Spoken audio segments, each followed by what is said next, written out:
Hello, I think we're live. So let's see. I'm waiting for Jessie Graff to join me. Hopefully, here you go. Let's see. Is she joining me? 1, 2, 3. Let's see. I don't hear anything. Hopefully, I can hear her. Here you go. Wave. Hello. Is she on? No, we're she waiting hasn't for her. requested yet. Why don't you text her? I know. Guys, we're waiting for Jessie Graff, so hopefully she was on earlier. We had a couple of minutes delayed, so we're waiting for her to join us and see if she can hear me. There you go. She's right there waving. All right. So let's invite her. There you go. Technical difficulties. All right. Let's see. I found All you. right. Can you hear me?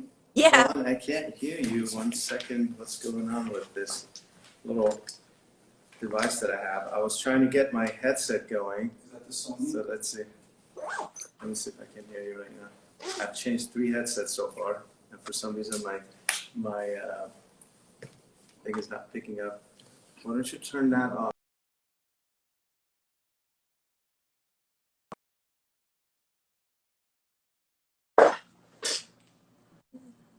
You hear me now? No? Okay, I can hear you. Okay. Okay. All right, very good. So I had to change 3 headsets because for some reason the other 2 that, like this one that I usually work, stopped working. And then, anyways, so glad you joined me. So I'm gonna give a little background to all the audience that have logged in so far. Dr. Khosroabadi, I'm a foot and ankle surgeon located in Los Angeles, California. I deal with athletes, celebrities, anyone who has foot and ankle issues. I've had a couple of trademark procedures like bunions and metatarsal lengthening. That's been my passion for the past few years.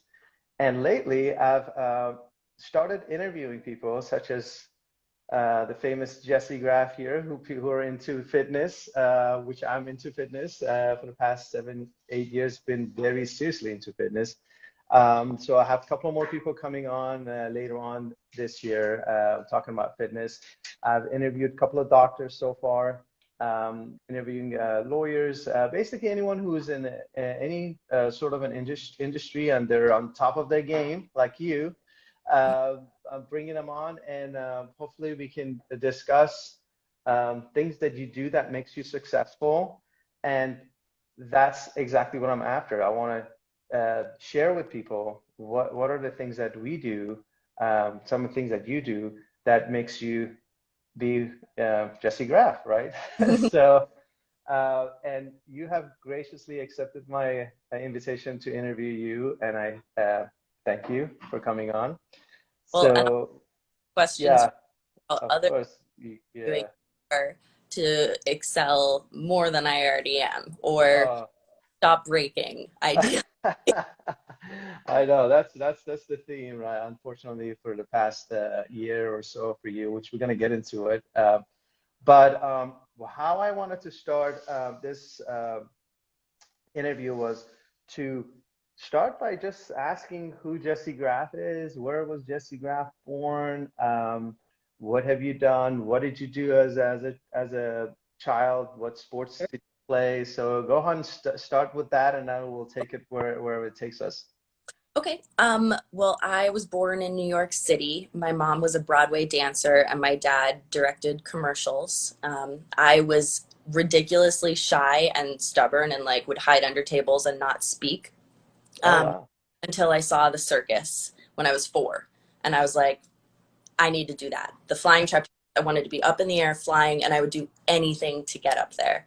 And so my dad was like, well, if you want to try that, you have to go down and ask the ringmaster, which, seemed like a safe bet for a child who doesn't speak. I would refuse and we would leave. But I wanted it so badly that I was willing to talk to a stranger. So I toddled down the steps, the bleachers. I asked the ringmaster if I could try the trapeze. He said no. I cried, and my parents were like, she wants this so badly. Like, we have to find a way to get her to, to do this, to come out of it. It was through circus classes in the city that I started being willing to speak and ask questions so that I could learn and get better at the trapeze. And that's where I made all my best friends. And we'd hang out and we'd do tricks on the monkey bars. And it was, I guess, expressing myself through physical activity, climbing and swinging and playing up in the air, that I grew into a functional human being, I guess you could say. I'm really grateful that I found it so early. But from there, I took circus classes. Then I became a competitive gymnast, all through middle school and high school. I started, yes, The Greatest Showman is one of my favorite movies ever, and I listen to the soundtrack all the time. Side note.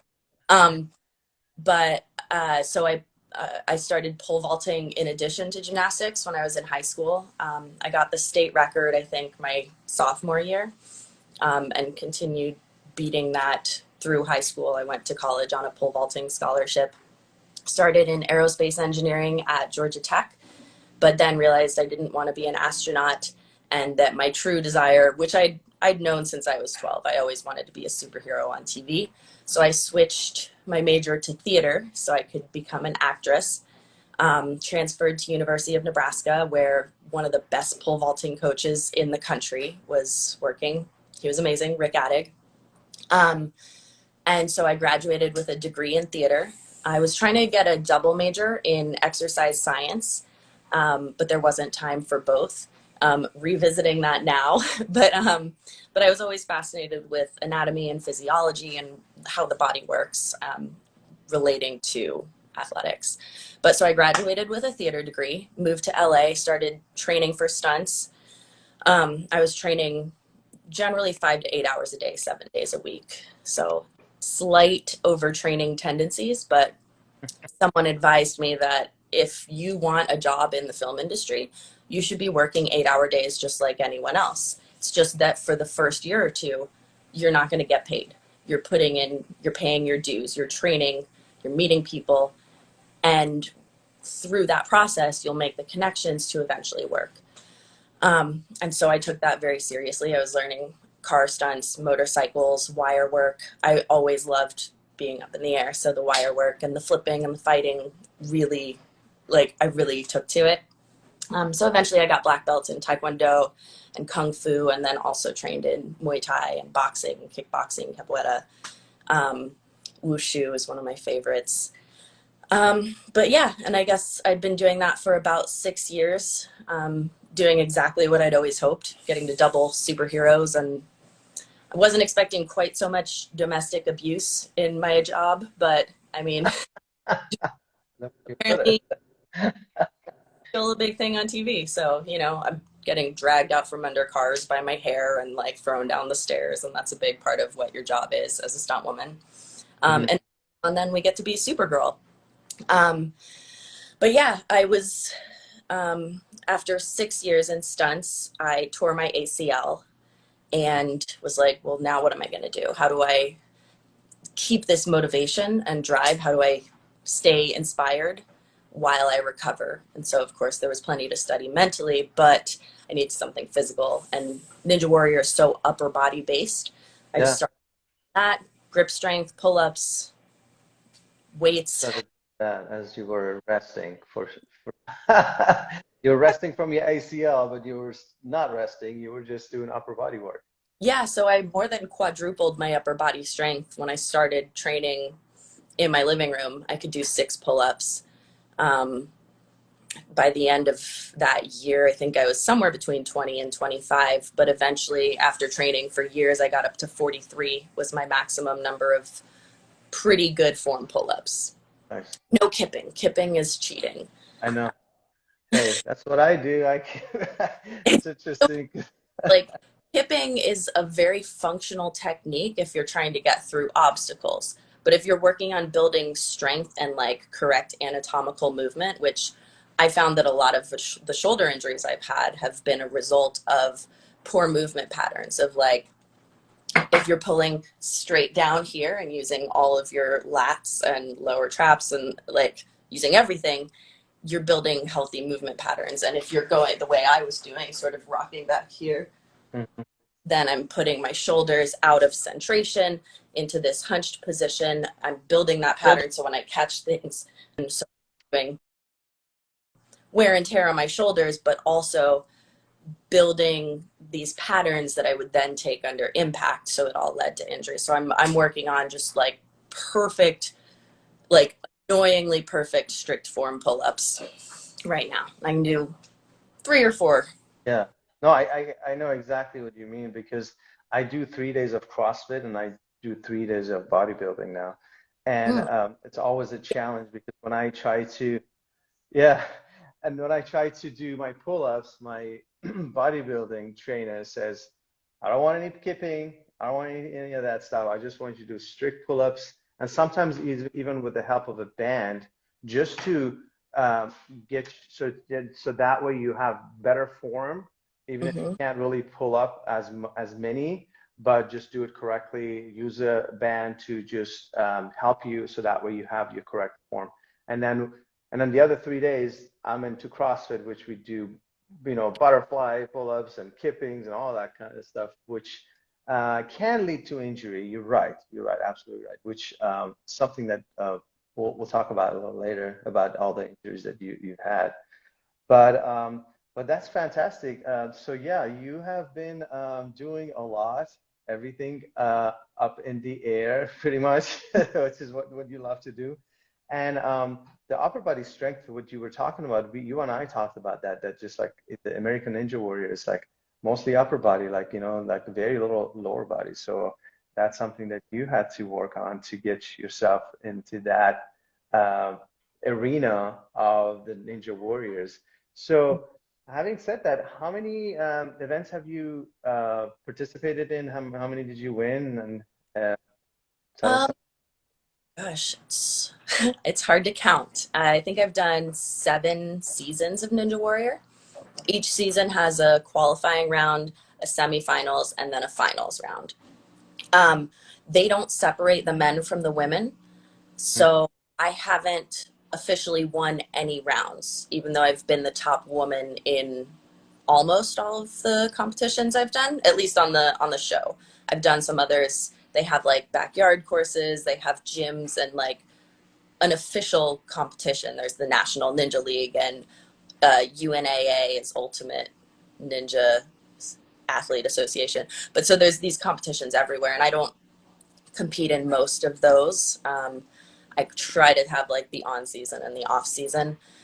Um, but then I've won. There was like an ultimate spider climb competition where it's like an 80-foot 2 walls that you go up Uh, just like, and so it was a tournament between me and the other top women, and so I won that. Um, and yeah, I've been top woman a bunch of times, but the highest I've placed among the men, um, I've gotten sixth, fifth, fourth, third, and once I placed second, and that was my proudest. oh yeah, of course. Um, so I got second to a guy who's like a nationally ranked speed climber and has been doing speed climbing since he was 8. So I was like, I don't feel so bad losing to you. So Well, engineer, so he's smart. on top of that. Well, I mean, to me, it's like honestly, it's not about losing or winning. And maybe I should have rephrased my question, but I think, when you are at that high of a level of um, a game, which is this Ninja Warrior game, which I think it's extremely tough. To even qualify for it is extremely tough. So yeah, there's no winning and losing. So in my eyes, when I saw you, because we had the hyperbaric chamber, which is how we met, and you came to us to do some treatments because of some of the injuries you had. I don't know if you had any surgeries at the time or not, but you had some injuries. So we talked, and you were doing some hyperbaric therapy, which I'm pretty sure it helped you throughout your recovery. But when I saw you, I was like, wow, like I mean, you are in absolutely great shape, and you're always like you even bike to our place, which is kind of crazy. I'm like, okay, you can drive to our place, but you decide to just take your bike out, and you're always on the go. I strongly dislike sitting in cars. Yeah, yeah, exactly. So, yeah, I definitely think that you're on top of your game. Unfortunately, that came with all the injuries you had, which is something that I want to talk about, and I want to educate people. If it's a preventable injuries, if not, but there's always a lesson to be learned about everything that we do in life, and Hey, that's hi, something I Caesar. kind of wanted to. Yeah, like yeah, yeah. So that's something I actually wanted to talk about. So you got into the movie industry, which is um, the side that we know that it's there. Most of us know there is a stunt, but we don't get to like meet them. We don't. And I remember we talked once, and I found out that for the first time that even if the movie wins an Oscar or anything or any the stunts are never mentioned or they don't get any kind of a recognition, maybe in the fine prints. But so can you tell us about that? Because that was an eye-opening moment for me. Check this Oh, out. so what is that? Can you tell us what that is? A Yeah, Screen Actors Guild Award. Okay, so you got the SAG award. That's yeah, awesome. stunt ensemble this year. We won a SAG award. That was, Okay, very good. That's but awesome. So, yes, thank you. No, most of the time you're right. We don't get acknowledged, and the stunt community is working towards getting an award in the Oscars for the best stunt coordinator, because the stunt coordinator there's so much creativity and ingenuity involved, and that's a position that really deserves recognition. Those are the people that help me do superhero things and keep me from dying. So I really appreciate them and would love to so see awarded. I know. I know Yeah. you shared with me like once you shared there was a movie or a clip of something that you got injured on the set, which was it your knee or something? I remember that you shared that with me. No, no, that was it was the silly one where I tripped over a bridge, right? I think so. I don't know what it was. I can't remember, but Oh my gosh, it was such a fun, and I mean, it's not a real injury. It was like a bone bruise, but it was like I had to run, step on a bench, and leap over the railing of a 20-foot bridge. And I yeah. was on, so I'm in full slack. So I jump on my own power, fall about 18 feet, and in the last maybe 5 feet or so, um, it decelerates you. So it looks like I'm doing the whole thing and landing, but it's slowing me down enough that I can actually land without breaking my legs. But on the bench, I just like tripped and over flexed my ankle. So the bones kind of like bruised each other. But I face planted off this 20 something foot bridge and was like, oh, falling. Um, so yeah, I mean, and that's why it's so important to have amazing riggers, and they had it set up so that it would automatically catch me no matter what orientation I was in. But also they were right there on the ropes as soon as I called out falling.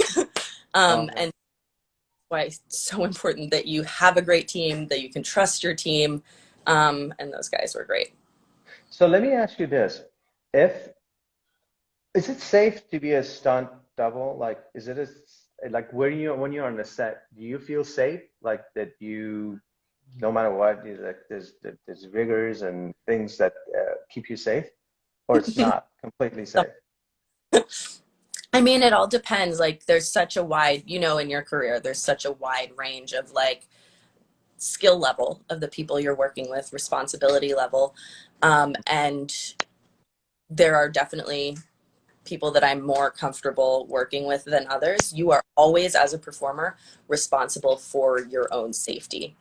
So if a stunt coordinator says, hey, try this, it's on you to say, you know what, I'm comfortable with that or I'm not comfortable. And you have to accept the responsibility that if I say I'm not comfortable doing that, that coordinator may not ever hire me again. Um, so it's up to me to only accept jobs that I'm fully capable of, and to value my own life enough that I have the guts to speak up if I think something is unsafe. Um, whether it's because of my skill level or because of the way something's set up, I have to take responsibility there. But for the most part, the people I work with are brilliant and set up all the safety precautions. With that said, if you're in a scene where you're going to fall on concrete and get dragged, like it's kind of going to suck. You're going to get bruises everywhere and get scraped, and like that's just part of the job. So that's not a situation where I feel unsafe. It's a situation where I'm like, here we go. This is gonna suck. It's gonna suck. Yeah, of Um, course. yeah. So if I'm ever, fearing for my life, I should not be there. And it's up to me to either say like, hey, can we add another mat? Can I get an extra safety line? Or you know what? Debbie would be more qualified for this than I would. So that's part of my responsibility. So there is other stunts that they can use, or It depends. No, more a situation. I've gotten calls sometimes where I'm not a great driver. Like I know my basics. I can do a sliding 90, 180, 360. Like, and if you put up cones, I'll probably land in the right position. But if you want me to slide an expensive car between two other cars and I have a passenger, and I've gotten questions like that before, then I'll say, you know what? Debbie Evans is the pro. You should definitely hire her. Oh, we need someone taller. Okay, Donna Evans, Jen Caputo. Like I'm going to recommend other people who are better than me because I don't want to put myself in a situation where I'm not going to do a good job. Um, Sometimes they'll say, oh, it's fine. All you have to do is drive in a straight line. I've had a lot of motorcycle jobs where it's just like very basic, drive on the road, ride around a corner, no problem. But I'm always very clear up front. I'm not a motorcycle specialist. I can't do a wheelie. And if you want me to lean around super fast, I'm probably not going to get as much lean as someone who's been riding since they were 10. But if you want someone to like leap between buildings or like swing up high, I'm going to be one of the top people for the job. So it's knowing your abilities, representing them accurately. Oh, Leslie's here. Hi, Leslie. She's So great. that's awesome. Like we're learning a lot about the movie industry now, and I do admire your position, like the stunt. That position is like all the movies, the action movies that we see. It's like without a stunt, it's like it's probably gonna suck, you know. I know just one actor who does his own stunts, right? Jackie Chan. Is he like the one that does all his stuff, right? Even he has a stunt double sometimes, I think. Oh, he does? Especially sometimes there's a stunt double for like especially gnarly things or Mhm. for a specialist skill.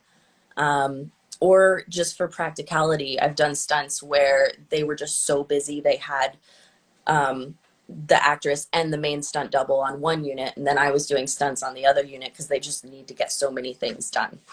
So even the stuntiest actors sometimes have stunt doubles. Mm, Um, right. and many actors frequently do more stunts than you would think. So, you Yeah. want to give them they really do it because a lot of actors do a lot. And part of our job as a stunt double and stunt coordinator is to teach them to do as much as they can because it looks awesome when the actor can do their own stuff. Of And course. so we'll teach them all the choreography. And some of them really want to do a lot of it. And others are like, I love doing the punches, I love doing the dodges, but I don't really want to fall on my face. And so then we'll just get plugged in for that one moment. And others are, nervous about the motion or don't want to trip over their feet or something. And so we'll do most of the fight and they'll get plugged in for a close up of just like throwing one punch. So it all varies based on the actor, their ability, their confidence, or desire to do the level of difficulty. Very good. So, for people who are watching, especially people on my channel, maybe even on your channel, if there's a little girl who wants to do what you want to do, what advice would you have for her?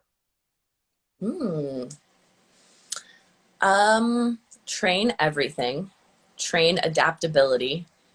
If you're stuck in school, figure out how it's going to apply to the stuff you want to do and Mhm. embrace that part of it. I hated school as a kid. Like I wanted to get out of there, Or but learn how to climb out. no, but like understanding how physics is when I started really liking school.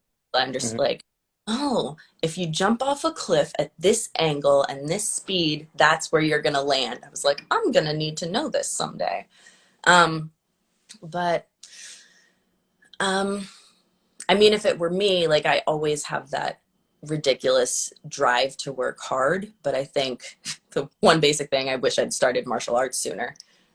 Huh. Um, Well, you but started gymnastic first, right? You said you've done gymnastic for the most part, and that's actually what I'm putting my daughter into. Like, she's actually, by the way, your biggest fan. My daughter always like, ah, can we see what Jessie Graff is doing? Because, like, when you do your handstands on a trampoline, which is like insanely hard, because I can't even barely do a handstand. back. Just yeah. So yeah, I put her in gymnastics because you and I talked, and you said she loves it. I mean, she wanted it to do it, but um, it gets them started early on with their like really strong um, attitude about like just sports and how serious they become and how strong they become in their core and stuff like that. So she's loving it. I put my son into it too, so they're both doing it. So it's crazy. Yeah. Yeah. Yeah, yeah. You know what else would have helped me as a high schooler, knowing that failing at one goal isn't failing, it's preparing you for the next goal. Because I was very goal oriented, but like if my goal was to pole vault 12 feet in this competition and I fell short, I would panic like I'm getting off track. I'm getting behind. How am I gonna go to the Olympics? Hmm. You didn't win this competition. You might not go to the Olympics, but training for pole vaulting, doing this competition is preparing you for another future goal that you don't know about. Um, Hmm.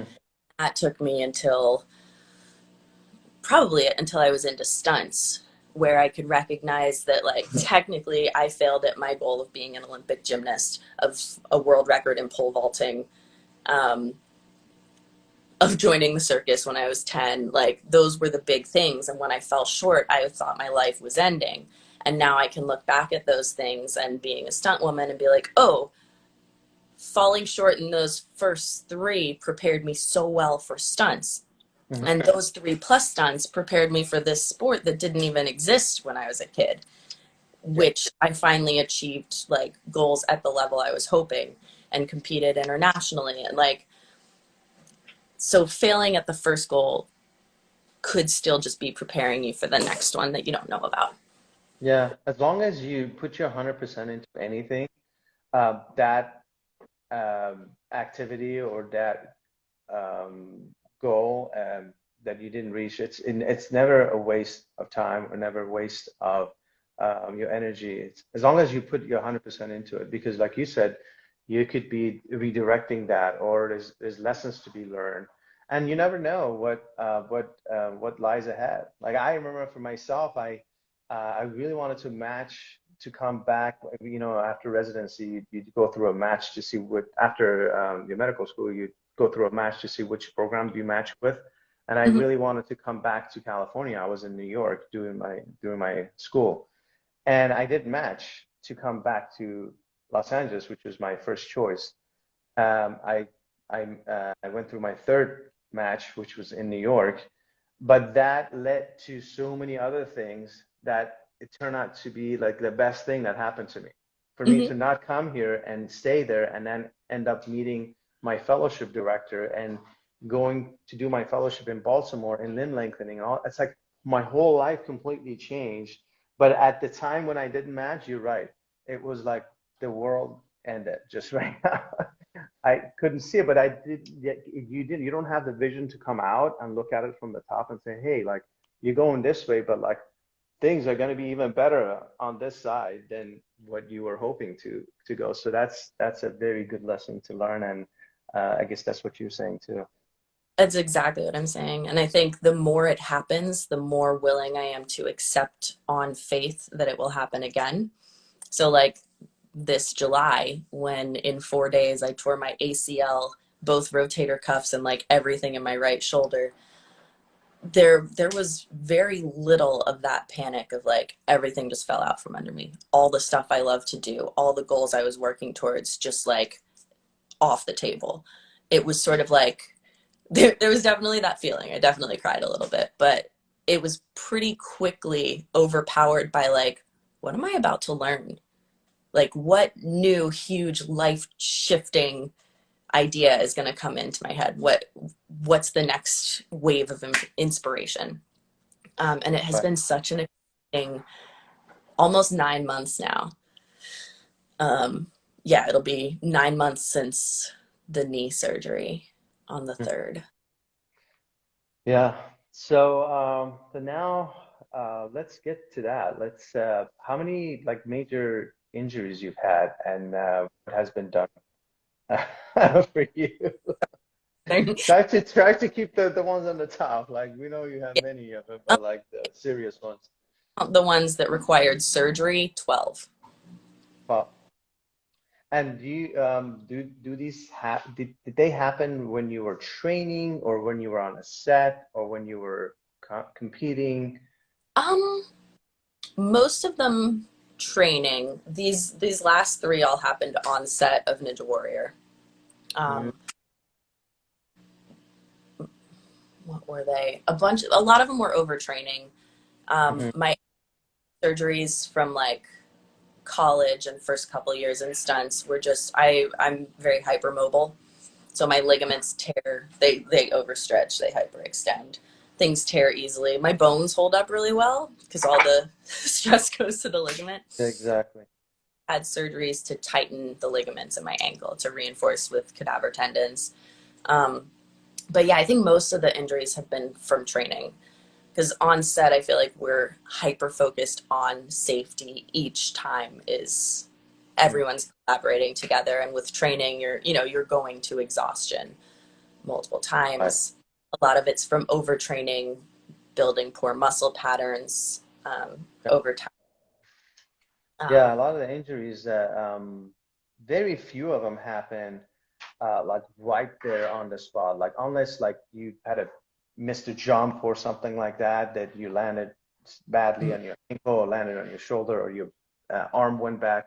But for the most part, you're right. It's like these micro traumas that has been happening for mhm. maybe months and getting the tendon weaker and weaker and weaker and weaker to a point that boom, one movement just put it over the threshold and you get the injuries. So especially with shoulders, I mean, you know, and I know, shoulders is one of the most unstable joint in our body because you can be carrying stuff in your hand, and this joint is only held together by muscles and tendon. Like your hip, you have your body on, you know, your ankle, your knee. For the most part, everything is just stacked on top of each other. Shoulder is one of the only joints that's so unstable. Wow, look at that range of motion. Oh yeah, mostly back. Awesome. Very good.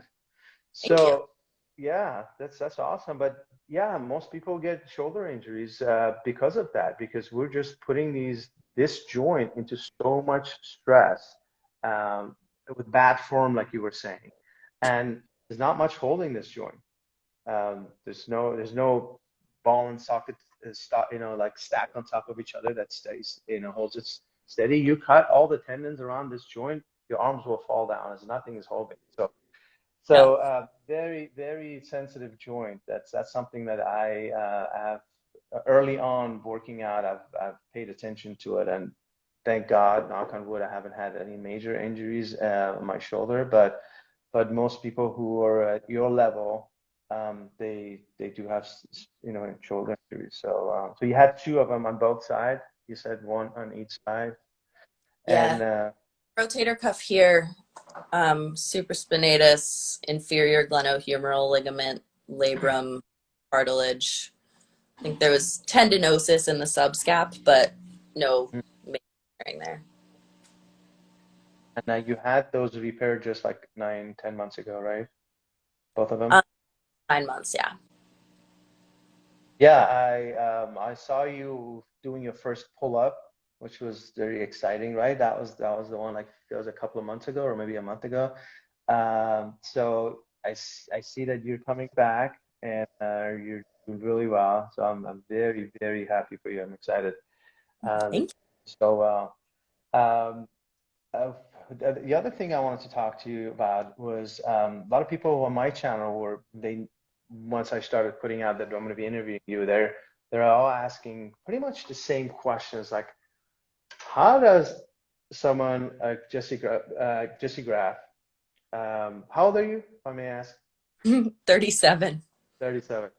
A real grown How up. do you, yeah, how does a woman like Jessie Graff at this age keep up and stays in shape? Like, what does it take to be, not Jessie Graff, but what does it take to be in shape? Because your level is it's different. I'm not, if my sister was asking this question, I'd be like, it's going to take a lot of years to become Jessie Graff because you started young. But how do you keep in shape? Like, what does your day look like? Can you share us what does your day look like in a typical day? Yeah. I guess, I mean, right now is different because I am in recovery from things. I'm not back to regular work. I have just sporadic, like promotional things on Instagram is Okay. the only thing I'm doing right now. And it's chaotic when I'm in stunts because I could be working, 12 to 16-hour days, 6 days a week sometimes, or not working for 3 weeks. So it's crazy. But right now I'm kind of in a comfortable-ish cycle where I'm like, I'm getting up, I'm doing like some kind of podcast, usually around 11.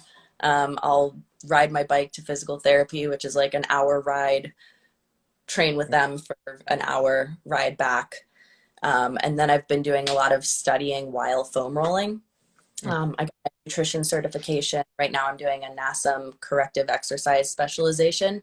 And in next month, I'm actually starting a master's degree program in kinesiology. Oh, So wow. for the first time in so long, balancing like other studies outside of physical training.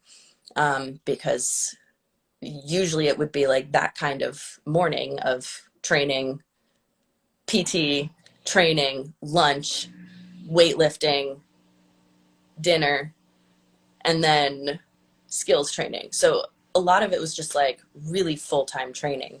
And as I get older, I do find that I don't actually have to do as many reps. Like my brain and neurological system is more capable of processing movements quickly, learning them without drilling as many reps. Um, so I don't have to do as much, um, but I have to think harder. So that's been an interesting transition to learn, but also a really exciting one because I can't be training 8 hours a day like I did when I was 20, and I probably shouldn't have been training 8 hours a day then either. But now I can make as many improvements if I'm smarter about it. But nutrition is such a big part of it too. I You eat. said it. Nutrition. That's it. I was trying to get at Yeah. that. Oh yeah. I mean, that's everything. That's the difference between, when when I'm in competition shape and have like a solid 8 pack, it's because I'm eating more vegetables and less sugar. And when I'm in sort of my more relaxed shape, I'm still like I'll have protein cookies instead of actual desserts. Um, my desserts are like plain unsweetened Greek yogurt with dark chocolate chips, um, or protein cookies. But otherwise, every meal is like a giant bowl full of dark leafy greens with like a serving of cooked vegetables, 1.5 to 2 servings of protein, um, and then some kind of fat, whether it's like nuts or avocado or olive oil or coconut oil. But that's pretty much all of my meals. It's some variation of a ton of vegetables, a bunch of protein, and a little bit of like fruit or grain. But I try to keep most meals at 1 serving or less of any kind of like carb. Carb. Vegetables are technically carbs too, but I think of them What's more as greens and fiber and nutrient dense stuff. what time is your last meal? Um, 11, 12, 1 a.m. Oh, so you don't have okay. So I don't that's about that at all. I do try to make my evening snacks more protein and fat based, but I'm not rigid with that at all. I feel like it's important to refuel after you work out, and it's really not that uncommon for me to be still training at like 10 or 11 p.m. Um, since I don't have the structure of like a regular job right now, I kind of ride the momentum of like, when do I feel like working out? And if I feel like starting a workout at 9 p.m., Mhm. cool, go for it. Yeah, Like, as perfect. long as I have all my stuff done, it doesn't make that big of a difference right now what time schedule I'm on. So, And you work out at home? Your mhm. workouts are at home? Okay. Yeah, this is my living room. Oh, I Yeah. was supposed to come and work out with you, but then you got all those surgeries and you put your workouts aside. And Yeah, maybe we'll still do that one day. I wasn't fit to work out with you. I have to get Oh my strong. God. No, you're gonna probably kill me. Your upper body strength is definitely next level, I'm sure. But It depends, try to. because if kipping's allowed, I won't be able to keep up. But if it's I know. Well, I mean, one of the best decisions I made was 6 years ago, 7 years ago. I made my garage into a gym, and I spent some money, and that was the best decision that I've made. And I see you did the same thing with your living room.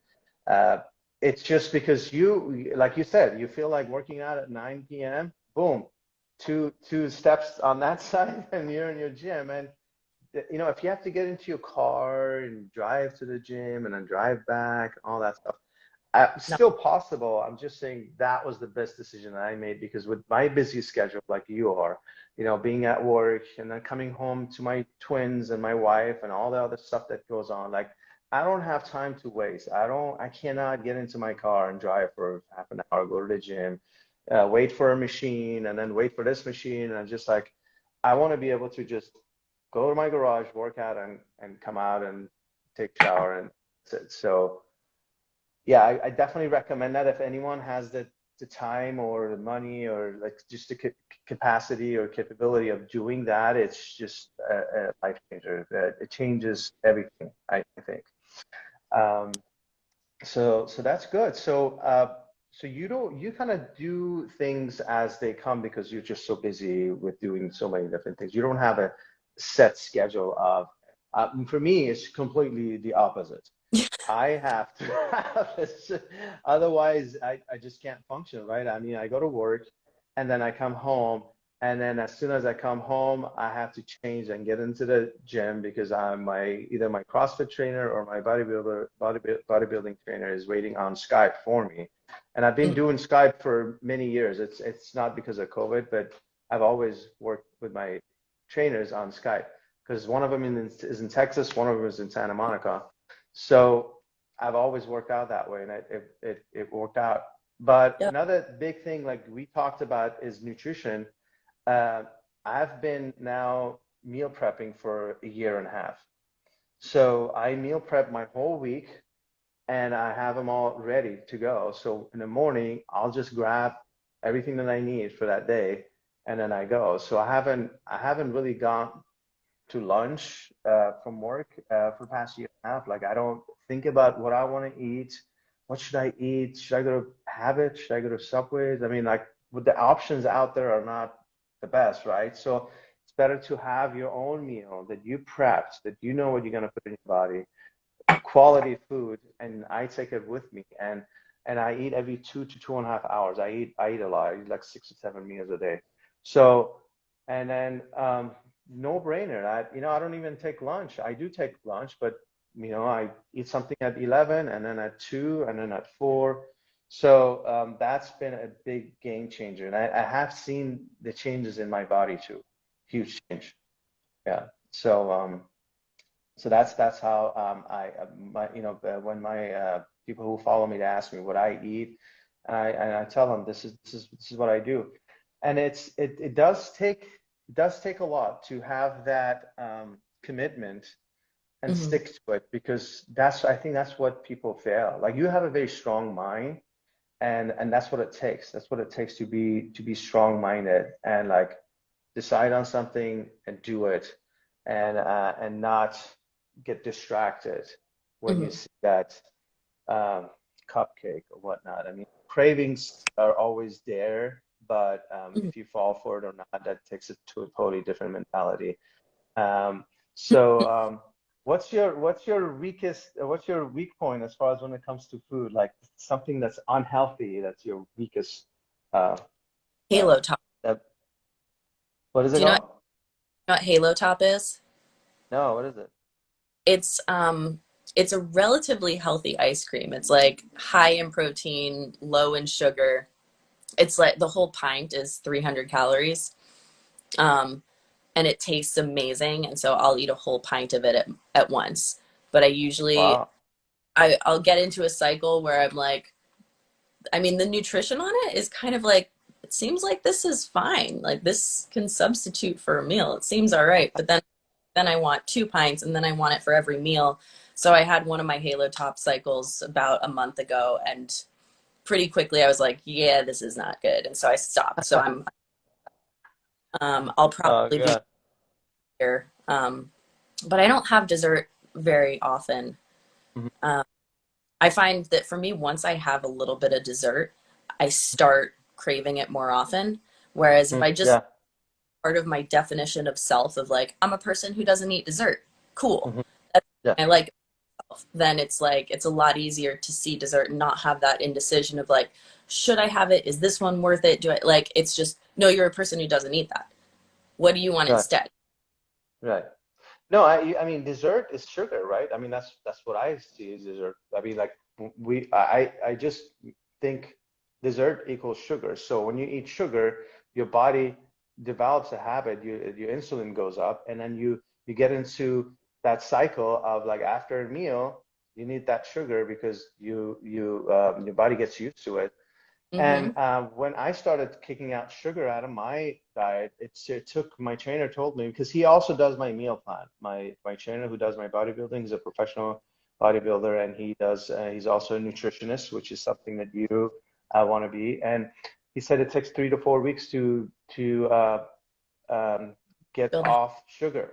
Even though mm-hmm. I wasn't taking that much sugar, but like here and there I would, Mm-hmm. share a little gummy bear with my kids or whatever, that might be.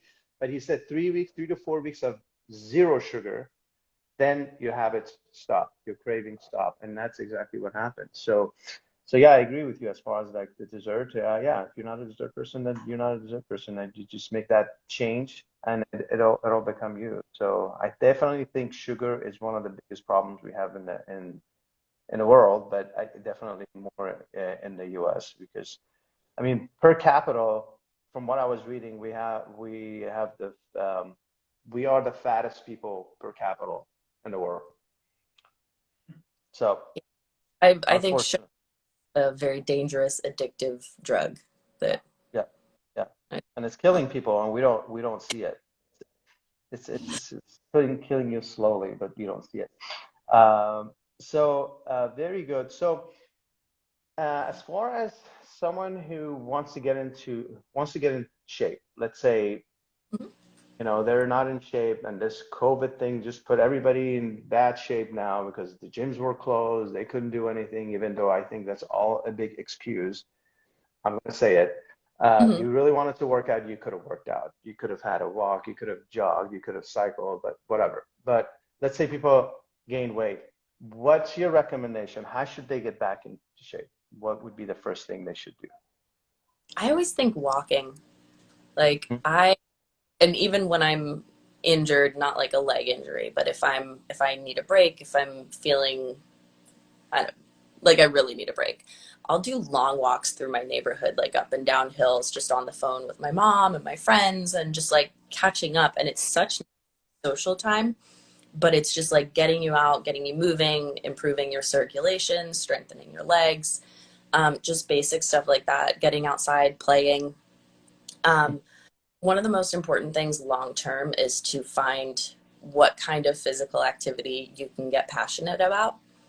Um, so if you love the water and you love swimming or paddle boarding or climbing or trampolines or some kind of ball sport or whatever it is, like try tons of things, find the one that you love, and maybe you don't have time for boxing lessons every day, But if you get to box once a week on Saturdays, and you can do some research on what kind of exercises can I do at home that will make me a good boxer, and Mm. then that drive to get better at this thing you love can help keep you motivated throughout the week to do the things that maybe take a little more discipline, maybe aren't as fun, but you know, doing jump rope for 5 minutes once a day will make you a better boxer if you have Mm. no endurance, you know?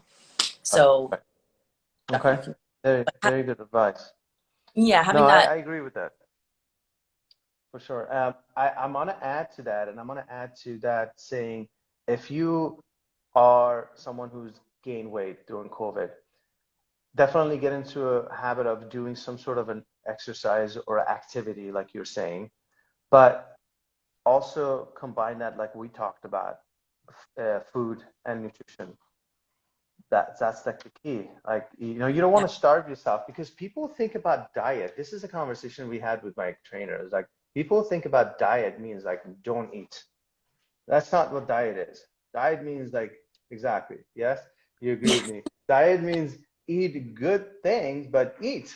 Because yeah. starving yourself, it's going to actually be worse for you. Um, so we Oh, definitely done it together.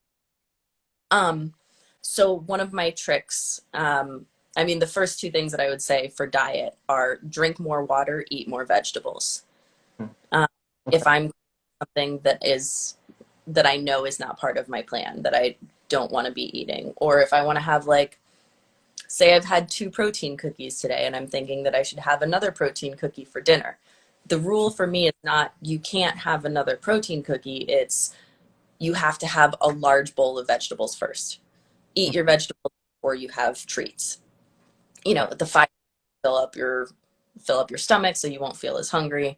Um, and I listened to a book recently called Body Love, where she says to focus on getting proteins, fats, greens, and fiber, which greens often have a lot of fiber. But if you focus on having those first, you're less likely to crave the sweets. You'll be more full before you have the sweets, and your body will get all the nutrients it has. So you won't be having all the physical cravings. It'll be more overcoming the mental cravings. But the other trick I Right. have, if you if you're craving something you know you shouldn't have, there's no rule that says you can't have it. You just have to journal for 5 minutes first. See if it's an emotional craving. Write down, even if you feel like nothing's wrong, you have to write continuously for 5 minutes. And for me, every time something would pop up and would realize I was upset about something that someone had said or something I thought I should have done that I didn't, or that I'm going to be late for this thing or I don't have time to finish this. And it's like, oh, okay, well, why don't you just make a to-do list of all the things you need to do, put them in order and start doing them. And then I'm like, oh, yeah, I do want to do that. I feel much better. And so that's my way of conquering emotional cravings. But yeah, it's focus on adding the healthy things first and then get bonus points if you don't have sugar. Right. Tell my kids in the morning, like, guys, what do you want to eat? Or my nanny asked them, and they're like, oh, if they say waffles or pancakes, we're like, okay, you have to have a glass of the protein shake, because we have these kids protein shake. It's called Sure or something. It's for kids. Like, you have to have a glass of that, and then you can have your pancake. And the reality is, hopefully they're not listening, but you drink that one glass, they're not that hungry anymore after that. So they can only have a little bit of pancake, and then they're done. So we both accomplished something. So, but you're right, like, yeah, have the healthy food first and then see if you still have the craving. If you're gonna have room for it, and you most likely, yeah, if you've filled yourself up with something good, then maybe you'll have a little bite of it, or just whatever. So it's not too bad.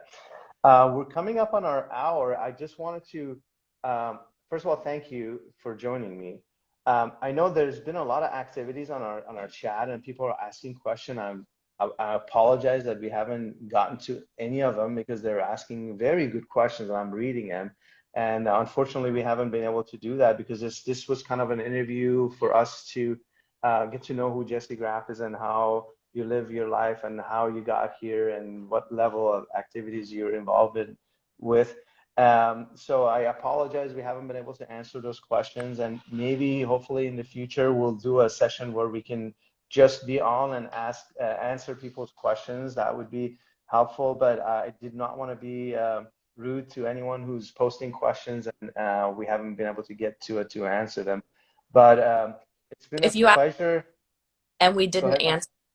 answer, are you going to save this and put it up on your IGTV? Yes, that's what we're gonna do. So So if you yeah, haven't answered, go back to the video that he's going to save and type your question again so we can go back and answer in the comments because yeah, I don't think that, they save the yeah, comments. we'll get to them for sure. Yeah, yeah. There's a bunch of questions for me and for you. I know you Mhm. had some questions for me. We didn't get to it That's as far as like ankle injuries and all that stuff, but we'll definitely get to it hopefully in the near future when you accept my invitation one more time. Maybe in a few months again we'll do this.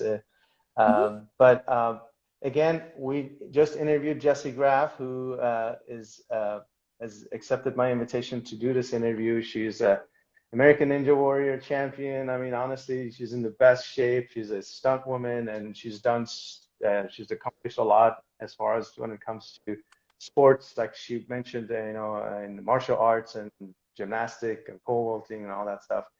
And I'm Dr. Khosroabadi. I'm a foot and ankle surgeon who is located in Los Angeles, California. I find these interviews very entertaining and educational for myself and for people who are following me. So hopefully this helps, and we can do this again.